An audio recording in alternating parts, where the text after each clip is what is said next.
Hey, welcome to Guitar Knobs, the guitars, gear, noise, and nonsense podcast, hosted today by these knobs.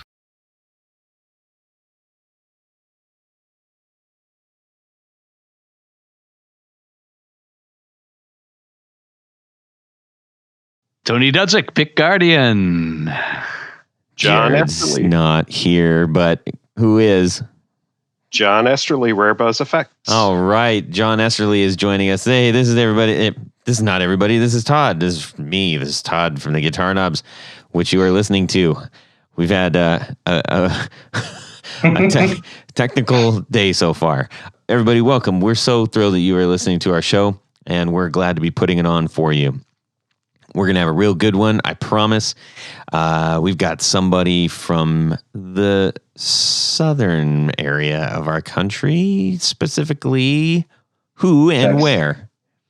This is Eric from Fistfight Electronics, down in Texas, South Texas. There we go. South Texas.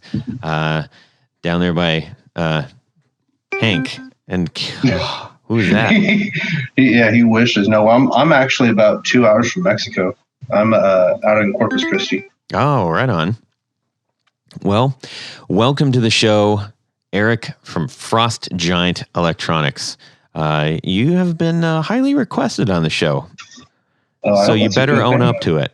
That's not going to happen at all. Hey, everybody, we're gonna have a really good time tonight. So, Tony Baloney, what do we do on the show? Well, we like to talk about gear. Specifically, we like to talk about boutique gear.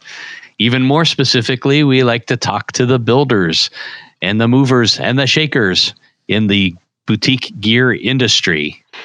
And that would include things like, guitars, maybe, amps, pedals, accessories, all the good stuff. All the things. Yeah. And if Jared was here, he's on a much needed vacation. So he would say that he likes the one-on-ones that we do. And we've got a couple good ones coming up for you. So be on the lookout for those. Gentlemen, we're going to do a couple of real quick announcements here. Number one, we want to say big fat thanks to Rode Mics for providing the Rodecaster Pro that we are recording on and the Procaster mics, which we have been using faithfully for a long time now, and we just absolutely love it, especially because Rode provides us some updates constantly. Not constantly, like it's always broken, constantly because it's always being made better. Just even on this call right now. So one thing that longtime listeners may be wondering audio-wise what's going on a little bit lately. Let me explain something to you. Typically, we have each of our mics are going into their own channels when we're in the studio. But because now we're all at home and we all have to do this over the internet, my mic is going into one channel and everybody else's is jammed into one other channel through the internet. And what they were smart enough to do is say, hey, each of those channels that are coming in through the internet, you can adjust your levels on the internet and we will read them through the Rodecaster Pro so that you can actually adjust it before it even hits the board, which is awesome. So mic levels and stuff over the last several episodes, we've done the very best we can to get them as good as we can and make sure the sound quality. But since everybody's on the internet, like 1,000,000% of the time, we're doing the best we can. We hope you understand that, and we appreciate your patience. So, and forgiveness. All right. So we also, this is a big one. We got another Tony Baloney. We've got another Grand Poobah, baby. I saw that. I'm gonna have. Right. I need the information. Christopher Marshall I saw that. is the man. He's the new Grand Poobah. And what is a Grand Poobah, you may ask? Well, Tony's going to tell you at the end, but I'll tell you much quicker right now. Grand Poobah is the Excelsior level of the executive producers. These are the people that are above and beyond the executive producer level. And there's a handful of them. And one of the special things they get, aside from many others, is a fez. Mm-hmm. Yes, to signify the grand poobahs. So, anyways, welcome to Christopher Marshall, and thank you so much for choosing to support our show in such a big way. Gentlemen, we're going to get on to what's going on in our music world this week. Tony, you're going to kick us off, and then we'll jump over and talk to Eric real quick, okay? All right, sounds good. That sounds good. So, actually, this happened today. Awesome. Eric, how about you? No. That sounds great. I enjoyed that whole story. We don't need to go further. That was perfect. Okay, Tony, go ahead. All right, he's punishing me now. So this actually happened today. Some friends of mine, you might have heard of them. It's a local band called Watershed. They actually were a national band in the 90s. But they are, they've been on and off a little bit. They're doing a Zoom video, and they were trying to conjure up the spirit of like an old Smithereens video from the 80s and 90s. And Colin, the guitar player and singer, needed a Rickenbacker to play. So through a friend of a friend of a friend, we worked it out. So Colin will be using one of my John Lennon style Rickenbackers. So it has the same kind of the look and feel of the Smithereens kind of thing. So I'm kind of excited about that and anxious to see what their new song and new video is going to be all about. Well, that's really cool. Yes. Your guitar is going to be famous. It's going to be more famous than me. Yep. Eric, how about yourself? What's going on, bud? With me, building, getting ready. We just got the band ourselves. We just had that mastered over at Buddy Zach at God City. I am constantly building pedals, so just random fun stuff constantly. Now your band is what's it called? Switchblade Jesus. Okay, and it's like bluegrass. Yeah, it's bluegrass death metal for the most part. Nice. It's its own thing. It's man, I this is always the worst question to ask a musician. It's like if Sabbath and High on Fire got together and had a baby. Okay, and that's pretty much my early thrash with doom, a lot of heavy doom tunings and slow sustains, and a lot of times the album and the first split is on Ripple Music right now. Really? Mm-hmm. I'm a fan of Ripple. I'm not. I'm admittedly not super heavy into that scene, but I'm a fan of Todd, who runs Ripple, and I've actually had a couple conversations with him. It's like he really adds a lot to the burgeoning community of bands that are trying to make themselves something. He's got a lot of great advice. So check them out on Instagram, because he does these little, hey everybody, it's Todd. And he says some word of wisdom, and you're like, oh my gosh, that's totally helping me out with my band. Thank you so much. But them, and then a lot of the PR and a lot of the buddies they have, another guy named Matt, they really push and grind the underground scene constantly. Yeah. And I have to thank them a lot. I really wish that there was a record company like them, and I shouldn't say record company, a label more maybe appropriately, like Ripple for other types of music, like the one that I'm in.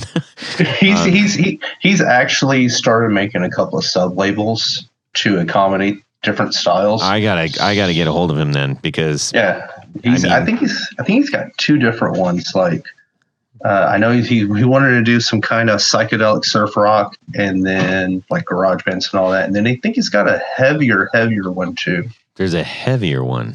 Oh my. As far as I know. Yeah. So wait, back and forth. are we talking about a label or that fine American wine?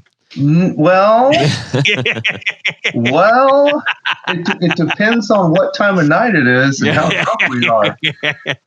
I mean, there's a lot of things we could talk about with that.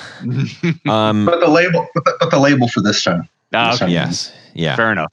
Cool. All right. Well, that's good stuff going on. Mr. Esterly, how about yourself? Well, I a few weeks back, got a new guitar. So I have been spending some time with that. Mm-hmm.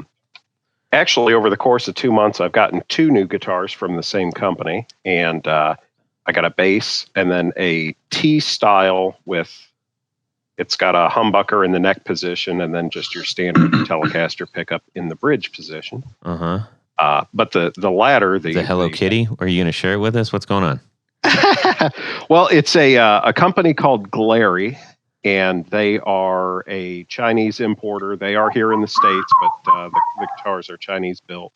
And they're kind of known for being better quality than the money that you pay. But I would say about every fourth one you need to send back. Well, I've been fortunate that the 2 that I've gotten have both been decent. Huh. But I've been spending a lot of time the last week with the guitar, not the bass, and just really enjoying that neck humbucker. I mean, obviously, it's not a brand name pickup. It's just whatever they got off the shelf, but it's got a real nice sound to it. I've been kind of playing through some of the pedals that I've got kicking around in upcoming designs just to hear what it sounds like through that. So yeah, cool, man. Yeah. Sounds good. As for me, How about you, Todd? Well, clever girl. All right. That's a Jurassic Park reference, in case anybody didn't get that one. Anyways, so I decided that I wanted to try out a coily cable. It's been one that I've thought about for a while because I'm in a closer area in my basement now. So having my big long stage cable is kind of not the most fun because it just gets wound up. And this particular one, it's a GLS. Okay, so wait. First, I got the lava cable because I was like, well, if I'm going to do it, I'm going to get the lava cable, which is like $70. Yeah. And I got it, and I thought that I got a straight with a right angle. And I ended up with 2 straights, and I was like, "Well, this is useless. I'm not going to use this because I do the through the strap into the into the jack." So I sent it back, and then I said, "Well, now that I've spent that money and got it back, I'm going to see if I can find something a little bit more affordable." And this is also going to be an interesting test. The lava cable was really heavy, and it was thick, like you mentioned, Tony. So I ended up getting a GLS. It's a 30-foot, which in coily cable means about 15, 5 or less. I think I paid maybe $20 for it, or $25 or something like that. And I got it. And I was like, this is pretty nice. This is working really well. It's not coiling up on itself or anything like that. I can walk about almost 15 feet back before it starts pulling. And then I thought, well, I wonder, I noticed that Fender had just come out with their own coily cable, not the Jimi Hendrix one, but their own. It was it's literally a fabric wrap one.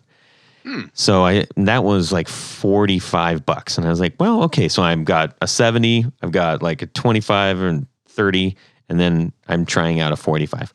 Well, the Fender one showed up, and I don't know I just don't understand this. The coils, the diameter of the coil is probably, or I would say, let's see, yeah, it's about the size of how do I want to say? It's like an inch and a half wide. And I'm like, what the? Wow. Who wants this? The coils are huge. And it doesn't stretch any farther. So I'm like, why on earth is this a good thing? Who wants this dangling off the guitar? I truly don't know if it is a fashion thing. Sometimes, Fender has been, they've been known to chase that. This is a good idea. But practicality wise, it doesn't make any sense to me. Mm-hmm. It's just way too big. Now, I know that there's another brand out there that makes this really wide, thick cable, thick coil on purpose. I think they've deliberately said, well, we're going to do them, but it's going to be kind of a ridiculously sized coil. But for Fender to do that, I was just really surprised. And pretty disappointed actually. So it unwound less, so I had less distance on it. It was heavier and incredibly bulky. So I don't know what the point of that is, but I'm going to date myself. But back in the day, there was a company called Whirlwind that made half coil, half straight cable that I used. That was what I used to use when I played live. So you had about, I don't know, maybe 10 feet of straight, and then a coil that was, I would expand out to about another 10 feet. So all in all, it was about 20 feet. Yeah. I don't even know if Whirlwind is still in business or not, but I did a pretty heavy search for coil cables, and I came up with just about nothing, just like these couple of brands. So I haven't seen them. But you bring up a good point, because one of the things that I love about the current cable that I had, the Rattlesnake cable, was that it's shout out to Hank from Rattlesnake. They sell something called a snakehead, and essentially so the Rattlesnake cables have this mesh like sheath around the entire cable, so like you can step on them, you can drive over them, it's not gonna do anything to them, which is great if you're gigging a lot. But it stops about a foot away from the end, so that you can wrap your cable up from your strap, put it back in. With the coil cable that I got, this is another thing. I'm like, okay, I don't know. I doubt that musicians are actually designing these. I really do. Because all you have to do is say, well, what do most guitar players do? They put it up through the back, over the strap, and secure it into the input jack, because that keeps it from ripping out or tripping on it. Well, the minute you try to do that with one of the coil cables, unless you have a foot lead, it's going to get jammed up in the strap. Yep. So coil cable makers out there, think about that, okay? Because now what I got to do is I got to go to my garage. I got to clamp these things down, heat it up, and straighten it out, and then heat it up with a hairdryer so it'll try to straighten out a little bit, so I can get an extra lead, so I'm not putting coil through the back of the strap. So anyways, my 5 minutes are up. Whirlwind is still in business. Is it really? But they don't have the half coil, half straight cable. Well, there's an opportunity for somebody. Go make a good one, for Pete's sakes. Just have about a 4-inch lead, 4-inch straight lead off of it, or what? No, you need like about a foot, about a good foot, because coming up from the back of the strap, or the strap block, and then down, and regardless of what kind of guitar, you're either going to go into the front or you're going to go into the profile, the side of the guitar, and either way, having that extra lead, you're not. So it doesn't look like an air hose trying to wrap around your guitar. Yeah, trying to pull you down. It's so dumb. So I don't know. This seems like super common sense to me, but whatever. All right. Anyways, let's do some of this. 1, 2, 1, 2, 3. 4 on the floor. Eric Calvert from Frost Giant Electronics. What is your 4 on the floor? I'd have to say my number 1 will always be the Rat. The Rat pedal. I love that pedal so much. It's everything to me. What version of the Rat do you have? Well, man, I've had so many different Rats. I mean, I could write a novel on them. Honestly, I'd have to say my 90s Rat 2. Okay. It's right when the LED got put in, and I mean, up to 2001 is when they still kept the LM308. I have funny issues with that whole Mojo situation, but the Rat 2, the 90s version, will always be my favorite. It's got a lot more cut and buzz. It's more of an actual distortion feel and tube amp feel pedal, opposed to the early 80s and the large boxes and stuff like that. Right. Cool. Okay. That's solid. Rats, Rats, I think they might actually be starting to eclipse the Tube Screamer in our 4 on the floor. That's what I've been noticing. So it's a perfect pedal to me. I mean, you can put it in front of a Marshall, you can put it on a clean amp, and it's everything. Yeah, for sure. Our friend Eric Camaro just did a really nice little shootout, a rat clone shootout. Check out that video over on YouTube, Eric Camaro. He's actually got the Mountain in that. He's got one of my pedals in that. That's correct. And then he's doing a demo of it coming up soon. So Awesome. That should be fun. That's very cool. Very cool. What's number 2? Number 2, I'd have to say would be the Mr. Black Supermoon Chrome. That thing. Yeah, that thing. I mean, I've used a lot of different reverbs and delays and all that kind of stuff. But the first time I got into the trails and everything, what is it called on this one? The sway. Oh my God, that sway was amazing. So that was an eye opening of reverb and that type of modulation for me. I really enjoyed that pedal. Awesome. Yeah, Mr. Black's made it on a few times with the Supermoon. So that's another one. All right. You got 2 good ones so far. What's number 3? I'd have to say the Dunwich DA120. It's a overdrive by my buddy Nick over at Dunwich. He did a couple of different versions of them, and I got this purple and white custom one. And this dude just does amazing stuff. Like he's a mad genius. I love his stuff. I love everything that he makes. And this is like perfect amp in a box. So if you want to throw it on like in the studio, or you just want to put it in a send return, that thing is just beastly. Love that pedal. Awesome. And how about number 4? I'd have to say the number 4 is probably my Perfect 10, my T-Swath. It is a real old school kind of build. The travel on it has a real phaser-like kind of pull to it. And so when I've thrown a couple of different pedals, unbuffered or buffered, you'll have that issue on some of the older builds like tone benders and fuzz bases. And this thing just holds them all well. I mean, this thing just holds up like a champ. I've busted about 3 or 4 different wahs. Wow. Switches, and just playing live. I'm real reckless. I'm kind of real hard on my gear. Mm-hmm. So when I picked this thing up, I needed something that was a lot more sturdy. And this thing's been just holding its own for years. Now, do you put your wah in front or the beginning of the chain or the end of the chain? Front.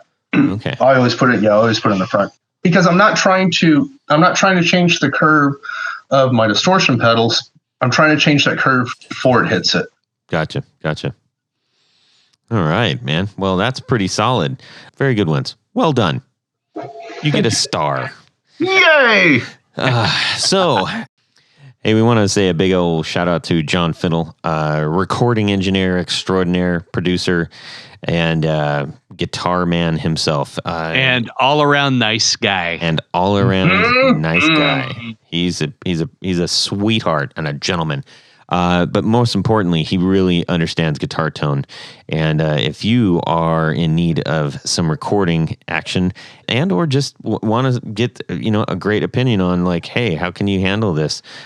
John is a great resource to go to.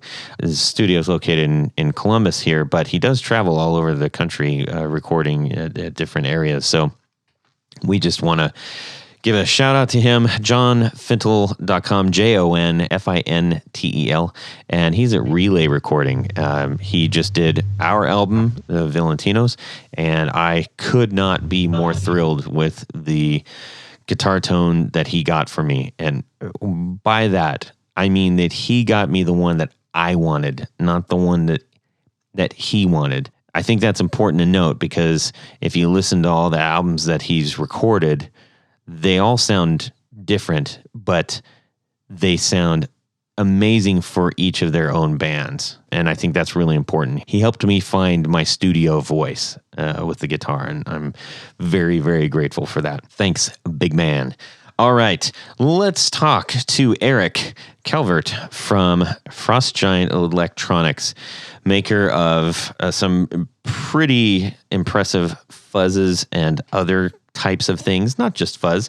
It does say fuzz worship, so he does honor the fuzz church, but he makes some really useful other pedals too. I have one in front of me called a Yama. So we'll get into that in a second. But are you in fact actually 7'2"? Yes. Okay. Yes, I am actually. By law, I'm supposed to put 12.5, but we're just going to go 7.2. Okay. He does look like a giant. Like if you think, what does a giant look like? I mean, you know. It is, yeah. No, I'm like 6'4" or something like that. So I'm kind of tiny. Like because I'm an artist for Laney Amps, and when I go to NAMM, I get to meet all the guys from Europe, and geez Louise, man, I look like a troll. Man, I look like a troll. I look like I'm a side cast for one of the Hobbit movies. Yeah. It's just hair and gristle and snot everywhere. Hey man, there's a future in that. Be an extra for Pete's sakes. You know? I don't think Hodor got his chops from Shakespeare, you know. He did. So, anyways, I went total tangent, whatever. No, but you also have quite a bit of hair on your face and on your head. It's cascading everywhere. In fact, is this actually? This might be you on the front of the Yama. Is it? It's not, but it's slowly taken on its form because since the band is also Switchblade Jesus, people ask me like, so are you Jesus in the band? Like, well, no, but no, thank you, no. Yeah. Well, so Eric, how did you, I think the best place to start is, what was the trigger that got you into music? Oh man, it was my dad. For the most part, I always grew up listening. He listened to, how old am I? I'm 37, I think. And so, I grew up with a lot of early Slayer and Judas Priest and Pantera, in the 90s and so forth. And so he always, went to shows and had music and guitars. And, the first thing I learned was, I think it was Iron Man. I know it was Sabbath, so I'm pretty positive it was Iron Man. And we used to just, he actually raced MotoGP. So we used to go in the garage and strip down his bikes. And then when he started getting a guitar, we started stripping and repainting his guitars. So it was always music and taking stuff apart. I mean, that's just real. It's always been from, since day one. Yeah. Is your dad still around? Oh, yeah. Yeah. Yeah, for the most part. I don't mean, did he run off RUNNOFT on the air or nothing? But no, he actually, I gave him one of the amps I used to tour with back when we started out. I had a Randall solid state. It was, what was an RH1 or RH250. And the other guy, he needed an amp, so I let him borrow that. My dad he bought this crank amp, and he's like, it's too loud for me, so I took it on tour. And then I gave it back to him actually for Father's Day. I was like, here you go. And then appreciate it. Happy Father's Day, bro. And so, thank you for telling us a little bit of the background of where you came in on. Now, how does one go from playing and touring and everything to saying, I need to exercise my right to make pedals? Well, what really happened was, as a musician, it's the most lucrative career in the world. And, the money just falls upon your lap. So I was going, how am I going to eat food with all this money? You can't just eat it. But what really happened was we needed to pay rent and get groceries. So I started on one of the Facebook groups. It's called First Church of Amplifier Worship. In the beginning, it started as just this huge group of people that just love, 200-watt amps that push, 3 full stacks, just most ungodly thing ever. And so we started making shirts, and I started making bootleg shirts, and then a couple people asked for things, and so went back and forth making shirts. I really didn't sell that many, but just enough to pay the bills. And I at one of the shows, one of my rats, my one that I had since the 90s, it died out on me. So went on eBay, ordered another 90s one, and when it came in, I noticed both of mine sounded different. So that's when I started really getting interested in what was going on. Found another one on eBay that was broken, ordered that, fixed it, noticed it sounded a little bit different, but this had a little bit more characteristics. Mm-hmm. So what really happened was, me breaking stuff and, my dad telling me, pretty much fix it, learn how to fix it. And I started noticing that all the different ones just sounded different, or all the other ones I was getting. So I ordered, I wanted to build my own just for my own self.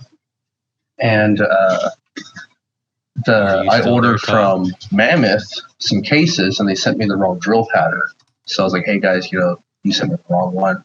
And Mammoth's like, okay, no problem, we'll send you another one. Well, they sent another one, wrong one again. After 5 cases, I had enough to build my pedal plus, some other random ones.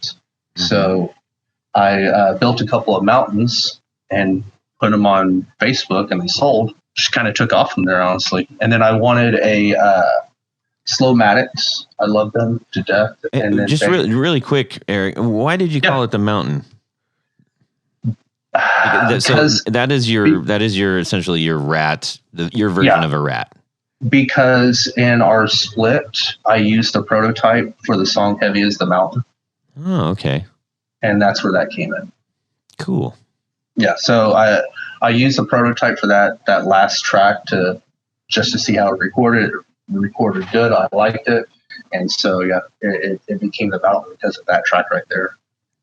And then I wanted a Slowmatics kind of big buzz bass meathead type of sound. But the ones that I found, they were great, but they just didn't have the mids that I preferred. Mm-hmm. So I breadboarded and I put those up on Reverb. Those sold. A couple of buddies asked for some more.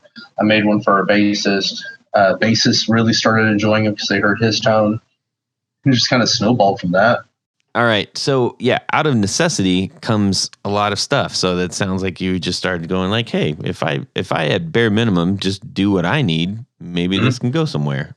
Yeah, it really wasn't me trying to start a pedal business. It was me just trying to get the tones I wanted because I couldn't afford the pedals. I mean, that's really what it is.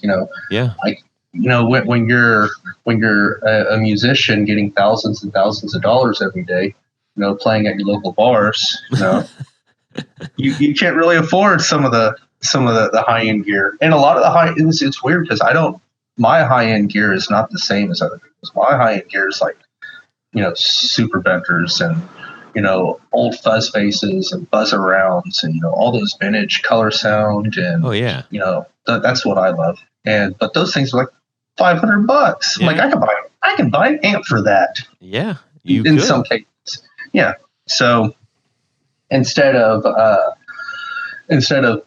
trying to buy them, I would just study the schematics and throw a breadboard or throw it on a Vero and then socket stuff and just change it to my liking. And then once I found a tone I like, that's where I went from, because I really don't have tons of electronic. Like a lot of these guys are really, really big electrical engineers, and I love what they do, and I it's just amazing. But I of course know the basics, but I go by ear.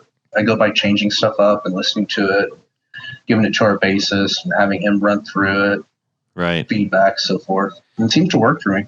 Now, did you find that there's any difference in how you're approaching it from, for lack of better terms, more doomy or heavier stuff, right? Yeah. Did you have to adjust to accommodate that?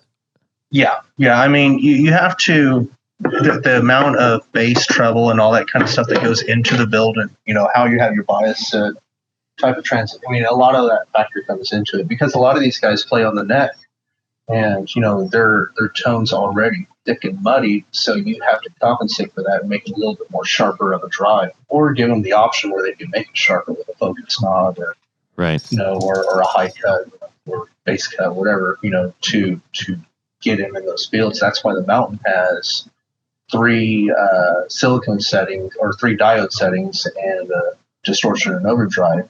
Right. Because, some guys really want that big open sound. So you put it on the last one, but some dudes like me prefer more cut, more of a distortion. So we put it on the first and have it more aggressive. Right. So you do have to adjust that. And a lot of things too is you can't use cheap parts because these guys, they're running 15 pedals with the worst patch cables ever going into a one spot, pushing 3 Ampeg V4s. If you're using, cheap components, you're going to hear noise, buzz. That sometimes you can't get rid of the Mexican radio, but when it comes in so heavy with those cheap parts, it's just ridiculous. So I mean, you really have to sit and decide on what they're going to be used for what my standpoint has been. Gotcha. Well, you sent us along the Yama, which is called a Tone Explorer. Yes. It's got a really cool graphic of a bearded, scully type dude surrounded by magi and philosophers. It's one of those super old woodcut kind of deals. It's pretty cool. I asked you to send us this one because I know that you obviously make some pretty awesome fuzz and a lot of heavier stuff. Mm-hmm. And this sounded like it could be useful for me, also based on the description, which was like, hey, if you're looking to find or help refine your tone after your signal chain, then this could be helpful. It sounded to me almost like this is like, this could be kind of like an EP boost a little bit. No, it's actually fun facts. It's an acoustic preamp. Well, yeah, that's what it says on the thing, pretty much too. I think Todd, I think you meant that by saying that you meant it's nothing like an EP boost. That's what I do on this show. So the thing about the Yama is that's actually a build with my buddy from Gremlin Audio Devices. We went back and forth talking about different preamps and boosts, and there's this certain preamp that everybody loves in the Doom community. And so we started going through different designs, and he went with this, and I was like, yeah, pretty much, it's one of the ones that I love. He took it apart. I took mine apart. He redesigned his a certain way, and I redesigned mine a certain way. And it's just, I don't know. I love this build. It's really great for me to put at the end of a chain because I use it to really, really put heft back into your guitar signal. Okay. Well, let me explain myself here, guys.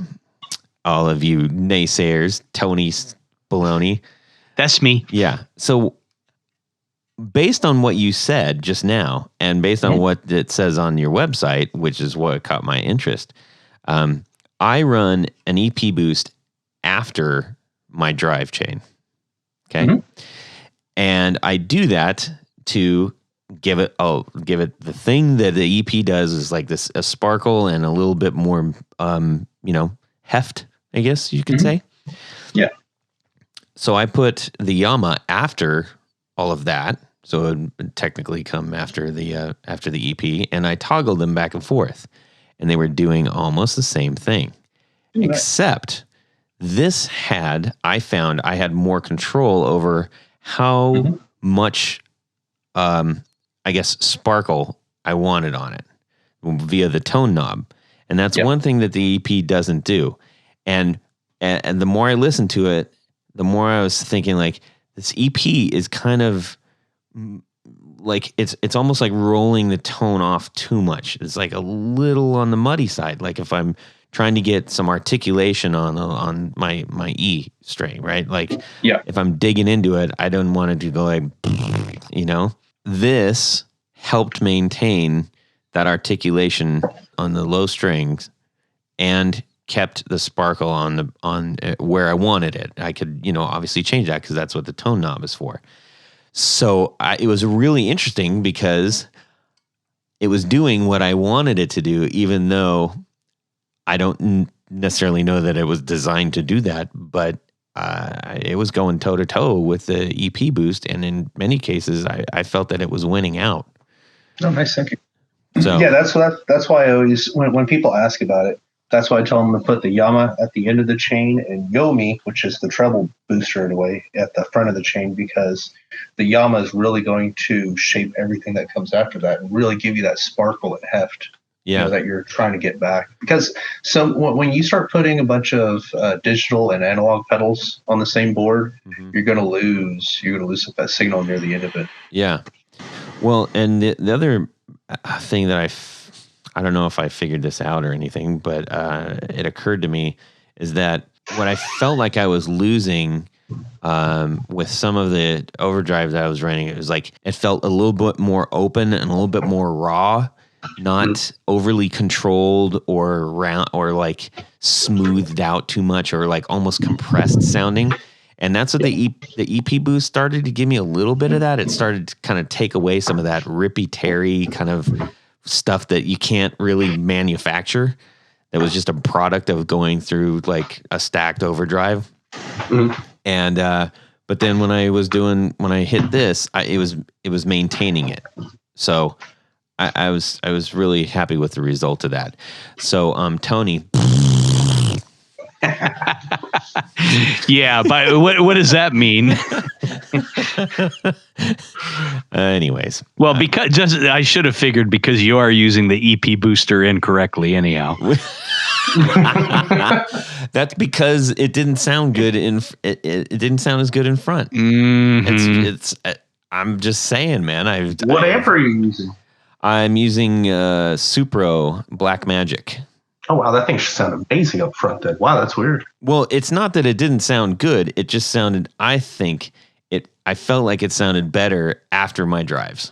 Because I've got a small sound, big sound, FUCK drive. And then I've got a Greer Moonshot. And I've tried that in front and in back of and then after that I had that EP boost, and it still sounds good. Don't get me wrong, but this was doing a little something different. I was like, ooh, hey, now what's this? No, I'm glad you liked it. I'm really glad you liked it. Yes. So Tony's going to get this right after me. I just haven't had a chance to see him yet, unfortunately. Cool. But anyhow, so that's the Yama, everybody. And I know this isn't the Yama show, but this is the one that's in front of me. And I thought that this was really intriguing coming, especially, I think when we're talking to Frost Giant, it's going to be like, oh, great. They're going to talk about fuzzes the entire time, which, hey, everybody likes a good fuzz. But I thought this was like something maybe people weren't expecting. No, not at all, especially at NAMM. I had the board set up, and the way I would run it is, listen to this pedal, then listen to this pedal with the Yama. Like, whoa. I'm like, yeah. Okay, yeah. Listen to this pedal. Now listen to this pedal with the Yama. Whoa, what's the Yama? And then we would go into details about it. Yeah, very nice. It's a fun pedal. It really is. I have to say that one stays on my board on. Doesn't turn off. Yeah. I leave it on 24. I'm probably going to build mine, like remove the foot switch and just put an on and off switch on it, just for my own personal. That's not a bad idea. I mean, honestly, that's not too bad. Keep going with those good ideas you have. I approve of that. That's fine. So I think John Esterly over there, Johnny boy. Yes. How you doing over there? I'm fine. That's great. Lots of logging in and out. Yeah. For those who haven't figured it out, we've been having one awesome time fighting the internet tonight. Lots of logging in and out. Yeah. So much. So every time you hear like a little like Pied Piper, like that's somebody dipping in or out, uncontrollably. I just picture like a Power Ranger just kind of doing the hands, just popping right in. Yeah. So Eric, I think the artwork on your pedals is really great. Is that something that you came up with yourself, or do you have a resident artist? I have a couple of buddies that have done some pedals with me. Most of the artwork that that is on that I've done. Some of the older stuff, I don't know if I still have them out, but you can actually go and pull old lithograph type of carvings. That's what's similar to the Yama one. Oh yeah. And so I had Jean from Shroud Eater. She's making my base mountain, and she came out with that one. And then I have another buddy out in Europe, and she does my Ratfink ones. I do a lot of art myself, but honestly, I just don't have time to sit and draw like I used to. I have way too many pedals. I have to keep going and just not stop. So luckily, I found a nice little niche in a type of art layout. It seems to be working for me. I really love the theme. It goes with the fuzz worship. Mm-hmm. This town, Corpus Christi, is huge Catholic, so I have a lot of Catholic that was raised in me, and seeing a lot of these, churches and different situations really instilled it. Nice. Yeah, and it's all public domain, so ta-da! Yeah, that stuff. Yeah, and so I had the Four Horsemen Massive, and that one's public domain because it was, it was carved in 1400s, and a buddy of mine, customer, asked it, for his pedal, and people started tagging me like, "Hey, they're using your artwork." I'm like, "Nah, I'm using somebody else's artwork for this one. This guy, this is he's fine, he's great, he's awesome." Yeah, so I'm like, relax, guys. Nobody's stealing from anybody. Everything's great, I promise. Actually, that guy is Tony Peppers out of New Zealand, and I got to give a shout to him because great. He's been referenced on the show before. Yeah, he's helped me with a couple of board layouts. He knows how to do what's called paneling, and you can put so many boards on one panel. So when you order it, you get a big sheet of them and you just kind of break them like a cracker. Mm-hmm. It just saves on money and stuff like that. So he's been really helpful on that one. So I just need to throw that out. John, have you toyed around with that kind of board? When we're talking about boards, everybody, we're talking about PCB boards. So that's the board inside the pedal, in case you don't know, which is cool.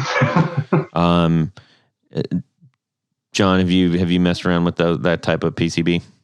I have done a little bit. Now, the board house that I use typically, they figure out that you're trying to get more boards than you should, and they'll charge you anyway. So I usually just let them do it, because if they're going to charge me for it anyway, I'm not going to spend my time. But yeah, some of the other houses you can basically run 50 of the same thing into a little footprint, and then just order one of those instead of 50, and you end up with getting a lot for a little. Right. But then you got to do all the cutting and all that business, right? Well, I mean, like Eric said, you just kind of pop them apart like a cracker. I mean, it just they're usually either there's like a V groove in it, or there's they call them mouse bites, but little dotted lines that you just snap it right on the edge, and it comes apart. Interesting. Oh, yeah. I learned a little something new there. I like that. That's good. Well, Eric, do you have anything that's looming? I know that a lot of people were preparing the year for NAMM coming up, so there's a lot of builds and stuff that people are having. Do you have anything in the works there? I have the base mountain, which is my mountain with a MOSFET and LED clipping and a blend knob with a gain shape to kind of help with the clicks, when you go into a bass. Mm-hmm. I have a overdrive coming out with Klon D9E diodes, but it's not a Klon bass. It's just use those fancy diodes. Let's see, what else do I have? That sounds like a pretty cool. So would that be like a low gain overdrive? Mm-hmm. Yeah. Nice. Yeah, it's gonna switchable bass. It's gonna have attack adjustment to go and coincide with the gain, so you can really, if you need more sizzle out of it, you can kind of push it. But I mean, just to keep it that kind of low grind, just kind of pull it back. Yeah. And two others that I have coming out, but I don't even really want to talk about this yet because they're just, the boards are here, but they haven't even done a prototype phase yet. Sure. I got way too much stuff that I need to calm down with, honestly. Oh man. Well, that sounds awesome. That overdrive sound. Do you know what you're going to call the overdrive? Not yet. Okay. I prototype's done. It sounds great. I'm happy with it. I have one boxed up.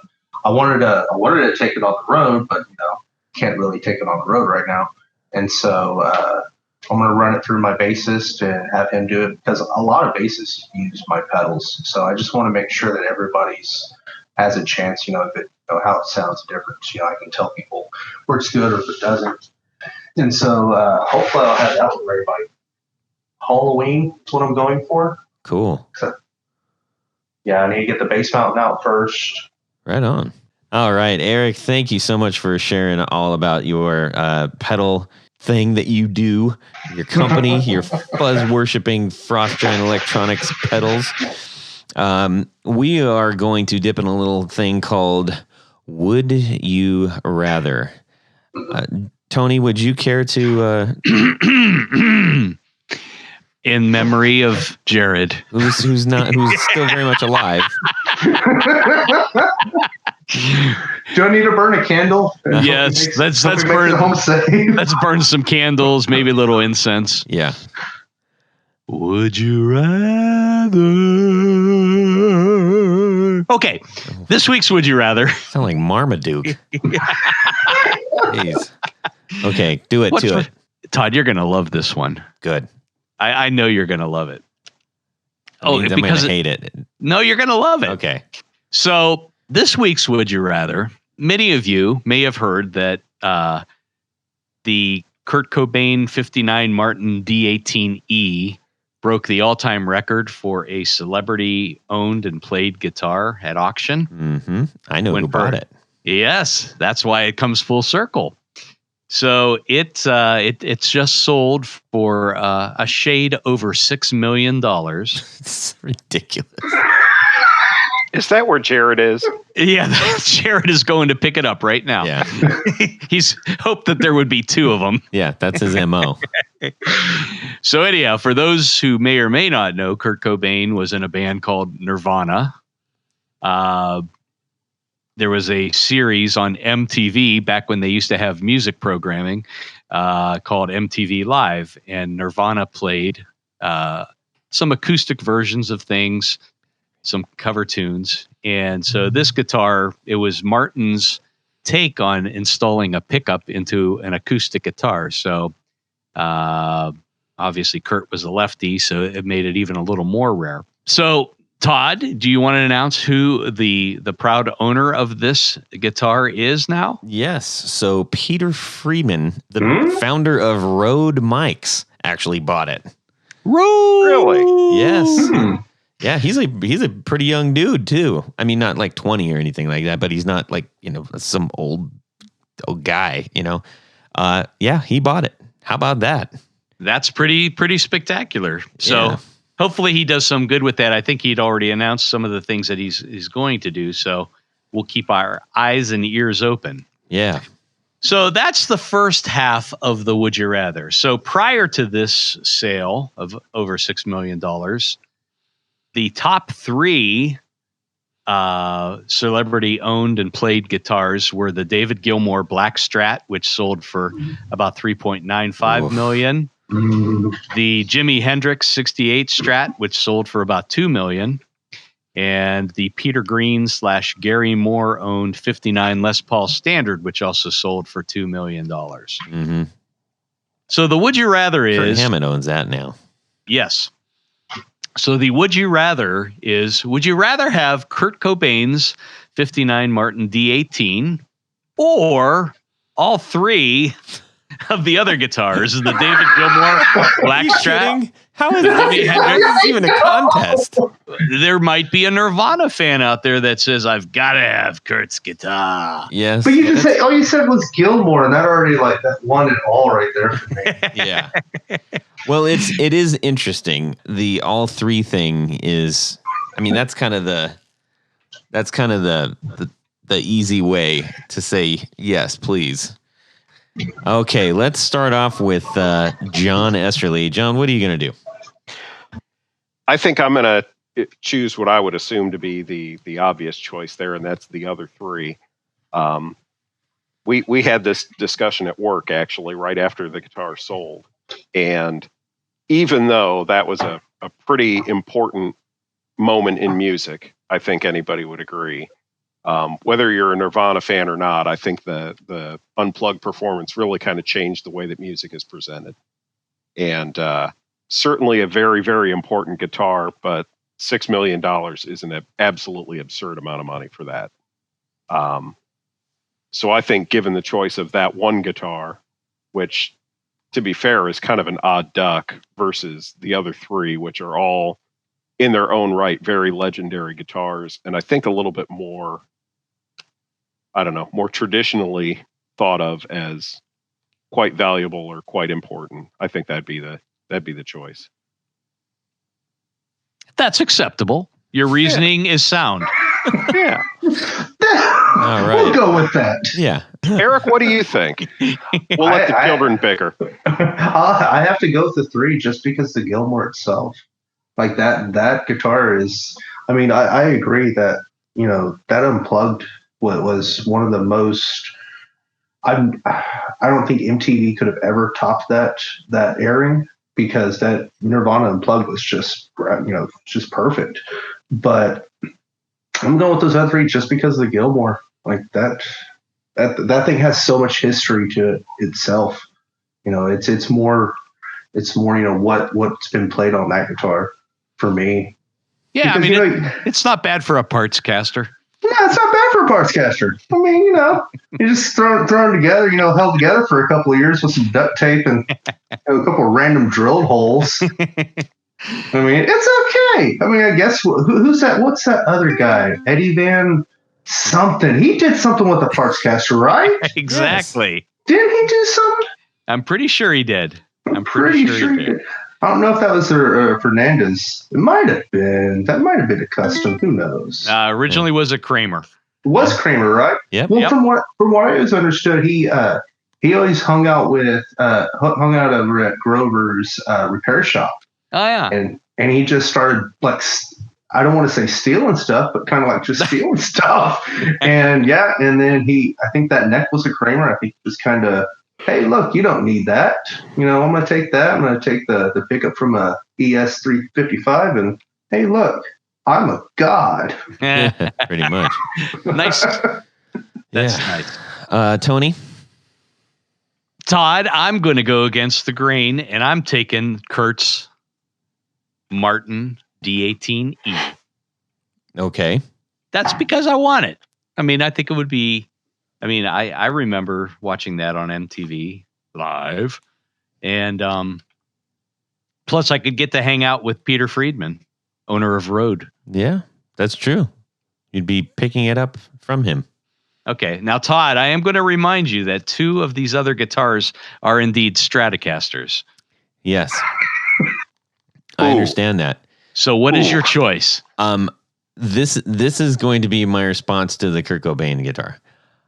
I will take only the Gilmore guitar. I will walk away from those other 2 guitars sitting there. I realize one was Jimi Hendrix's guitar, but this is basically saying that's how much I don't want the Okay. Somebody just left it outside. It looks all beat up, and I just don't know about it, man. Yeah. But I'm with you on that. It comes with the original case. That's something. Yeah. Well, then. I think I'm with you on that, Eric, because I mean, just imagine what was created on that Gilmore guitar and played, and arguably maybe the best solo ever. Oh yeah. On that one. So, anyways, okay, that was a pretty fun one, Tony. What do you consider the best solo ever? From Gilmore? November Rain, all day long. Huh. Oh. Let's see. Are you talking about Division Bell? Yeah, Comfortably Numb. Okay. Numb. All right. Yeah, I mean, I will agree with you on that. Show me a better one in history ever. So I think there was something on the Valentinos album that was pretty good. That was pretty good. I managed to get one in there. Yes. Thank you, Tony, for the plug.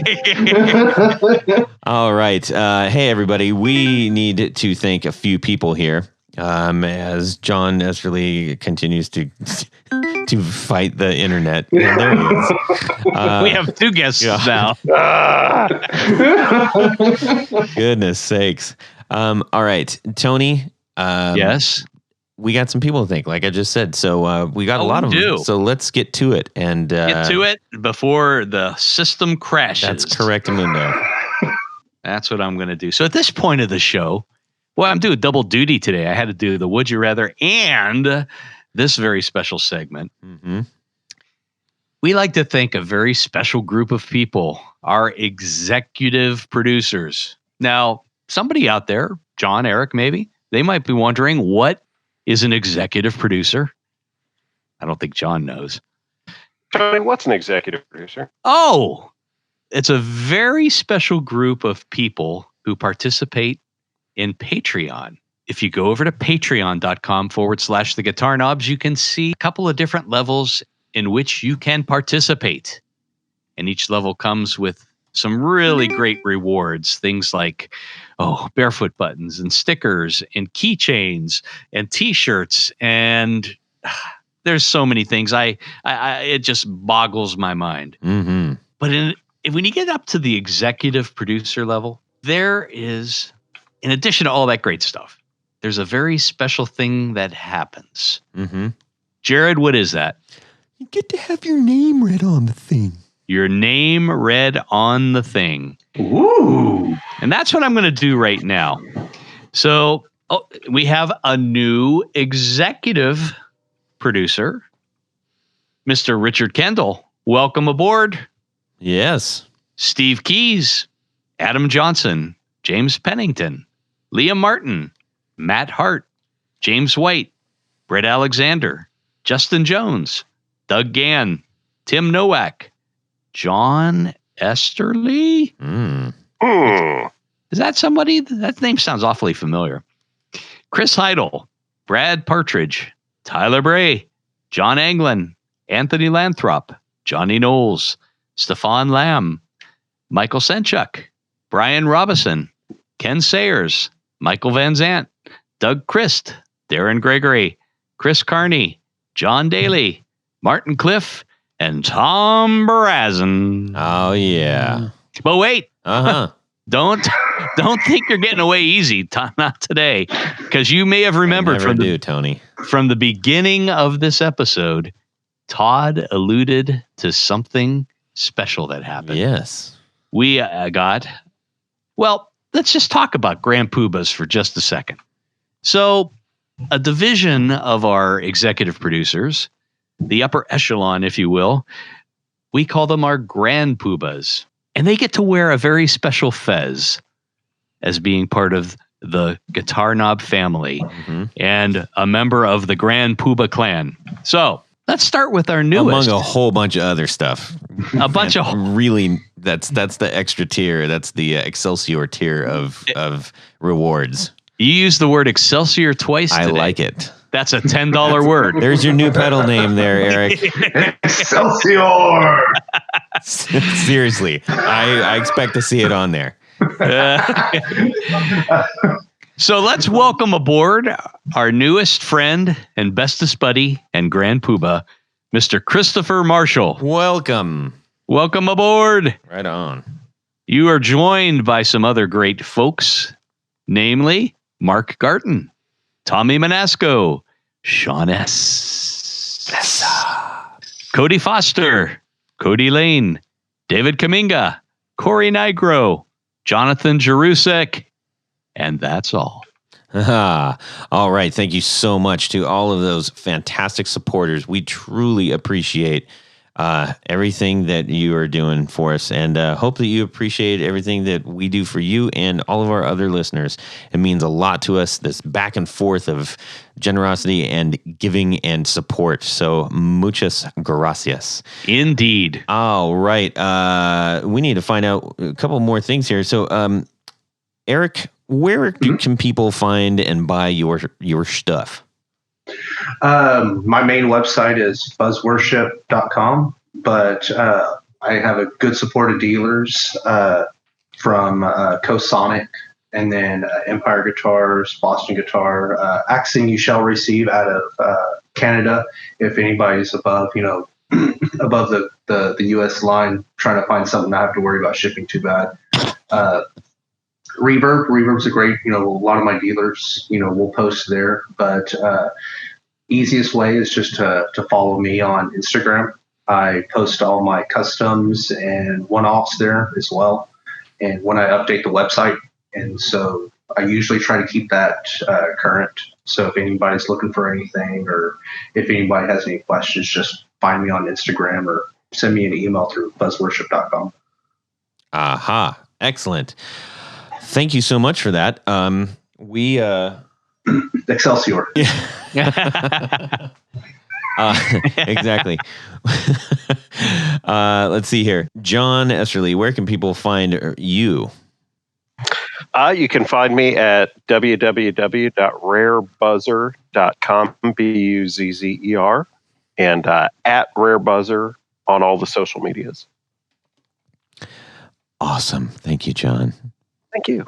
And thank you for your support. Calling you out specifically. You've been a great supporter of the show, and we love having you on and off and on and off and on and off. Right? Exactly. This was a bonding experience, I have to say. It was. Yeah. Tony, how about yourself, buddy? Well, you can go over to excelsior.com. All right. Let's just say you need a special pickguard for a special guitar, for a special friend, or a special bandmate. Go over to pickguardian.com, take a look at what I've got available for sale. If you need something custom, 90% of what I do is custom, so shoot me an email. You can click on the link or go to info@pickguardian.com, and just let me know what you need. I will take care of you. Awesome. Thank you. Let's see here. How about you, Todd? Well, thank you very much. You can send me an email, todd@theguitarknobs.com. You can also DM me on Instagram at guitarknobs. We love getting messages from all you guys and gals and everybody. Share what you're doing. Share what you're digging. Share if you got a complaint with us. We got open ears. We're not above changing. But send us some would you rathers, or let us know what's on your pedal board, because we need some.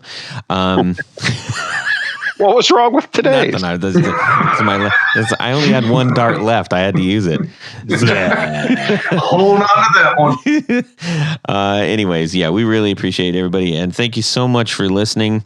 Make sure that you check out Frost Giant Electronics. Get some of those pedals over there.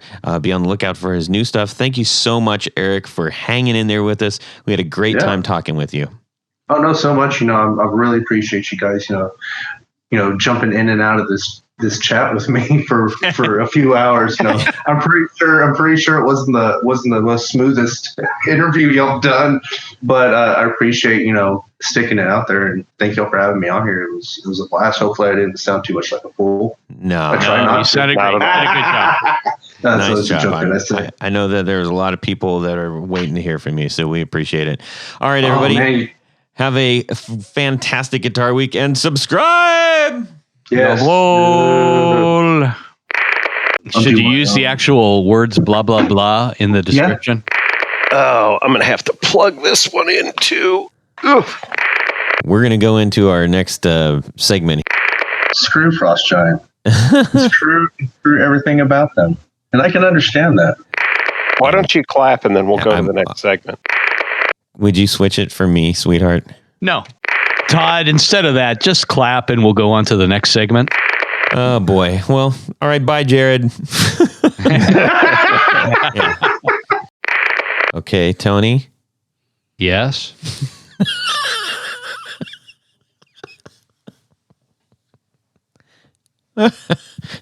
Well, that's it for these knobs.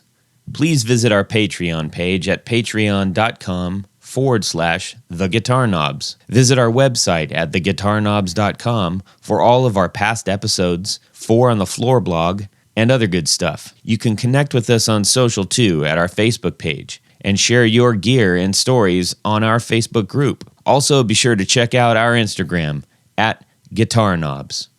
Catch you next time.